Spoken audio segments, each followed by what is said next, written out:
qofku wuxuu u baahan yahay 2 sano si uu u barto hadalka, laakiin se ma ogtahay inuu u baahan yahay 50 sano si uu u barto aamusnaanto. haddaad doonaysid inaad aniga wax iga ogaatid, aniga i weydii, hase weydiinaysa qof kale.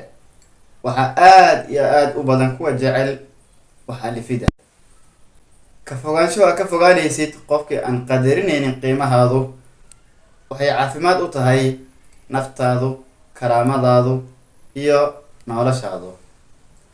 dhoolla cadee, waayo laa jecelkooda ku dhisaynin qasri iyo guri, walaa nacabkooda ay ku qodaynin qabri. qofna ma awooda in xanuunkaadu uu wax ka qaado, marna ha u ogolaan qof inuu qaato ama carqaladeeyo sacaadadaada iyo dhiibaantaadu iyo faraxsanaantaadu. nabadgelyo korkooda ha ahaato kuwa markuu ina khiyaano tacbiirkeenna aan ina khiyaanin fahankooda, oo yacni hadalkeenna meel xun aan u qaadanin.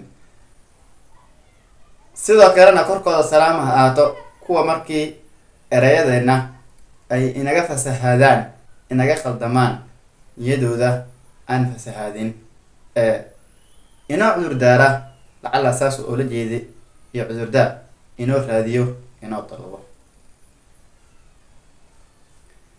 ma aanan dhimanin markuu asiibay oo u haleelay leybku qalbigaygu, laakiinse waxaan dhintay markaan arkay qofka soo tuuray. zamanku qofna ma bedelo, laakiinse wuxuu banaanka keenaa xaqiiqada bini-aadanka ama qofka. dadkii hore barashadooda waa lagu liibaani jiray, waa lagu faa-idi jiray, oo waxbaa laga baran jiray oo laga faa-idi jiray.